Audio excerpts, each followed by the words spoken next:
O relato que eu vou trazer hoje é um pouco forte, pessoal. Ela conta, é uma jovem, ela é uma ex-garota de programa e em 2019 ela foi acometida com o vírus da Covid. Ela ficou hospitalizada, foi entubada e quando ela foi entubada ela viveu uma experiência de quase morte. Ela conta que tem certeza que não foi uma experiência de quase morte, ela tem certeza que ela morreu e foi parar no inferno. Ela conta que aquele lugar onde ela estava, onde ela perguntava o que é o inferno, eles não falavam que era o inferno, mas ela conta que vivenciou lá coisas terríveis e sofreu, assim, ela passou uma experiência que ela jamais vai esquecer. Ela conta que depois dessa experiência, ela está na igreja, ela não quis mais saber os vícios, ela falou que teve, como ela era muito viciada no cigarro, no álcool, ela conta que até hoje continua fazendo tratamentos para se livrar, porque ela conta que a experiência que ela teve naquele lugar foi terrível. Ela conta que foi capturada naquela hora, que ela se vê fora do corpo, naqueles corredores daquele hospital. Ela via tudo, ela entendia tudo, era consciente, o espírito estava consciente, ela se via lá entubada, mas ela sabia que estava fora da carne, né? Fora das vestes dela, que é o corpo, né, carnal. E ela conta que aqueles seres levaram ela para um lugar como se fosse uma caverna. Ela conta que é um abismo muito grande, o qual só Deus pôde tirar ela dali. Ela conta que ela desceu, ela conta que era como se fosse uma velocidade da luz. Aqueles seres levavam ela, né? E ela conta, pessoal, que quando ela chega naquele lugar, ela encontra pessoas, muitas mulheres, nuas, sendo comida, sendo, como é que se diz? Ela conta que os bichos, era como se fosse tapurus, coisas grandes, bichos grandes, escorpiões, dragões, aquelas coisas horríveis, comendo o corpo daquelas mulheres. E o que ela escutava era aqueles que chamavam ela, né, prostituta, meretriz, eu nem sei se pode falar aqui, porque derruba, né, a plataforma derruba o vídeo. E ela conta que o tempo que ela ficou lá era só ouvindo isso, e a vergonha dela só aumentava. Pessoal, ela disse que a vergonha dela foi avivada, ela sentia muita vergonha e ela clamou muito a Deus. E um certo dia, uns jovens, pareciam enfermeiros, passaram ali e trouxeram ela de volta. E ela acordou. O relato que eu trago hoje é desse jovem aqui, né, o Guiguinho do De Noite. Ele teve uma experiência de quase morte, né, a famosa EQM.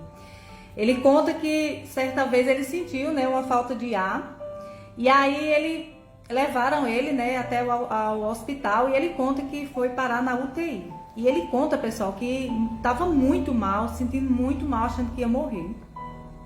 Quando de repente ele apaga geral e ali, pessoal, ele acorda, já se vê flutuando, né? E ele conta que via o corpo dele, né, via os procedimentos que os médicos estavam ali fazendo com ele. Ele conta, pessoal, que foi uma experiência assim que ele achou que realmente tinha desencarnado, tinha morrido. E ele conta, pessoal, que ficou observando e ele conta que nessa hora ele começou a clamar a Deus, começou a pedir a Deus para voltar. Ele entendeu assim que achou que era o dia dele, né? Então, assim, ele conta que ficou observando aquelas pessoas ali, ele falou, meu Deus, será que eu morri? É o meu corpo que está lá embaixo. Né? E ele observando, e ele conta que teve uma hora que o médico,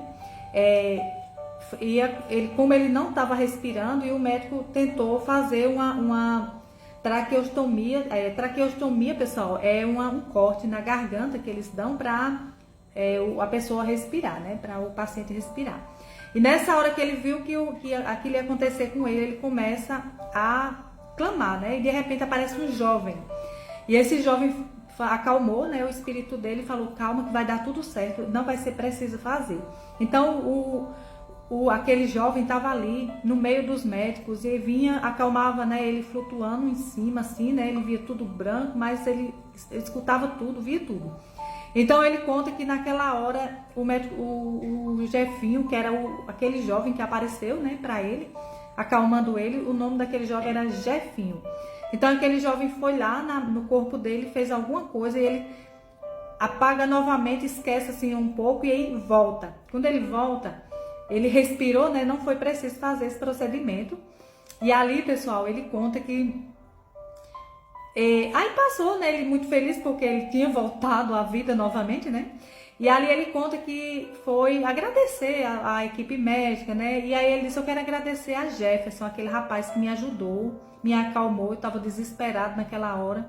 E ele falou: não, mas aqui não teve nenhuma pessoa com o nome de Jefinho. E aí ele foi e falou o jeito que era o Jefinho, né? Que jeito era ele. E pasmem, esse Jefinho fazia 3 meses que havia morrido em um acidente de moto. Entenderam, pessoal? Então foi um espírito que ajudou o espírito dele, né?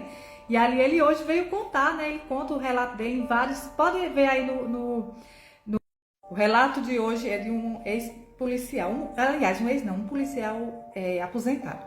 Militar aposentado. Pessoal, ele conta que era sul do Goiás. E ele conta que em uma diligência eles tentaram prender um ladrão, né? E ele conta que o ladrão reagiu, né? Atirou contra a polícia e tudo mais. E aí eles tiveram que atirar, né? Balas truncadas, né? Então eles atiraram. E aí o Paul, que tem coisas aqui que eu não posso falar, né? Para o vídeo não cair, na cabeça do ladrão. E ali, pessoal, eles, né? O cara parecia que estava em óbito, né? Então eles colocaram na gaiolinha da viatura e levaram para a delegacia, porque eles tinham certeza que ali o cara estava morto. Quando eles abriram a gaiolinha, pessoal, chegaram na delegacia, que abriram aquela gaiolinha, o cara pulou, gritando, dizendo: me socorra, os caras estão querendo me matar. Eita, eu nem sei se eu posso falar isso aqui. Estão querendo me... E gritando, e aí pegaram ele, levaram, pessoal. E aí eles falam que a cabeça estava... né, tava estourada, mas eles não acreditavam naquilo, não tava a massa cefálica, já tava só, não tava, então tava daquele jeito. E aí, pessoal, eles contam que ficou sem entender como que um cara tá só com a banda, né, e aí tá vivo, falando, conversando. E ali aí ele começou a ter tipo um suor, alguma coisa, e eles foram tirando a roupa do cara, e o cara tinha um patuá. Ele era pactuado, né, E, pessoal, o cara não morria. E sofrendo, perdendo, né? E eu não posso falar, pessoal, que o vídeo vai cair. E ali, pessoal, o que é que eles fizeram? Cortaram, né, aquele patuá, né, aquele negócio que ele usava, aquele negócio que era como um pacto, na verdade era um pacto, né? E ali, quando cortaram, o homem partiu. Então, pessoal, ele conta que foi, assim, uma coisa bizarra. Ele conta que foi das diligências, das aventuras, né? Vamos dizer assim, que ele... Aventura não, aventura entre aspas, né? Ele conta que foi uma das que ficou na história. E ali, pessoal, eles ficaram, assim, impressionados com o poder, com a energia que tinha naquele negócio, né? Imediatamente eles pegaram aquela coisa, botaram numa sacolinha e jogaram bem longe, porque aquele negócio tinha uma energia assim que era poderosa, né? Assim, poderosa entre aspas, né? Então aquele negócio protegia realmente, né, a vida daquele bandido. E aí, o que vocês acharam desse relato, né? Eu achei bem